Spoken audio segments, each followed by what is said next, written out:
Back in 1992, James Carville coined the term or coined the phrase, it's the economy, stupid. A 2024 version of that might be, it's the republic, stupid. Because although 10% unemployment and inflation can threaten your wallet, tyranny can threaten everything that you hold dear, up to and including your family and your life. And that's actually, unfortunately, exactly where we are today. The Democrat Party is a wannabe tyrant organization. They're just waiting to get all of the ducks in a row. Not only have they weaponized the Justice Department, as you can see with the J6 people, but what they've done with Donald Trump is clearly that. But they've also done other things. They've targeted the First Amendment. As a matter of fact, just yesterday, Gavin Newsom signed into law a prohibition of making memes with AI.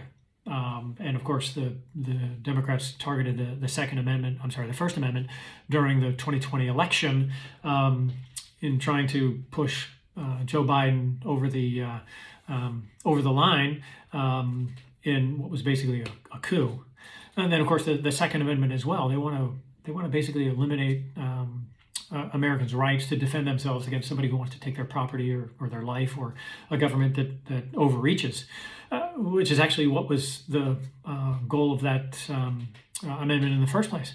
And then there's something even more sinister. They want to take confused children and either take them away from their parents, or behind their parents' backs, they want to give them drugs or butcher them, so that a decade from now, when those kids are mature and they've grown up and they realize that they were just confused, there's no going back from the butchery that they experienced at the hand of Democrats. And this is one of those circumstances where there's a choice that needs to be made. And the funny thing about a tyranny like this is that the Democrat coalition says, well, really it's only those MAGA types that we're trying to target because they're terrible. But that's not the way things work. In the 20th century, you had Mao and Hitler and Stalin and Lenin. And they were great at building cobbling together a coalition in order to get the weight necessary to eliminate their strongest opponents. But then as soon as those strongest opponents were gone, then that coalition would be segmented as well. And then whoever was the strongest opponent within the coalition would be targeted and eliminated until eventually there were no enemies. And everybody was basically part of that tyranny.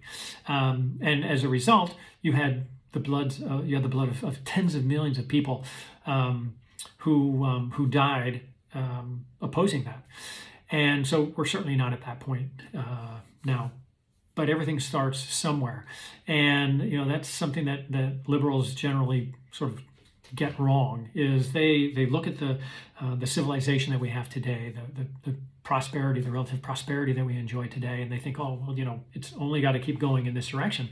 But the truth is, that's not the way history works.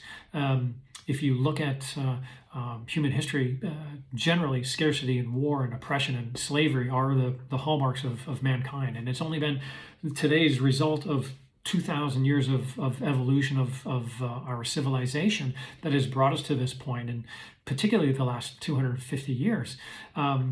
And that is, that is exactly where we are today. And so you have the Democrat Party who want to target the things that have created this prosperity, the First Amendment, the Second Amendment, an equal justice system. They want to target all of those things that brought us here, and they somehow think that nothing is ever going to go wrong. But that's not the way it works. Without those elements, we're going to become a dystopian nightmare. And so on election day, there's a choice. And you have, on the one hand, Donald Trump, who's most certainly an imperfect person, as we all are. But at the end of the day, he's a patriot. He reveres the Constitution, and he wants to make America and Americans great again. And then you have on the other side sort of the opposite. You have Harris, who wants to basically pick up the flag from Barack Obama, who wanted to fundamentally transform the United States, and she wants to do that, and not in a good way. And if we don't protect those very foundations of our republic, then in very short order, the United States is going to be, very much like a third world country from which all of those people are pouring into our nation now. And so, something to think about. When you get in that voting booth and you close that curtain, it's the republic, stupid.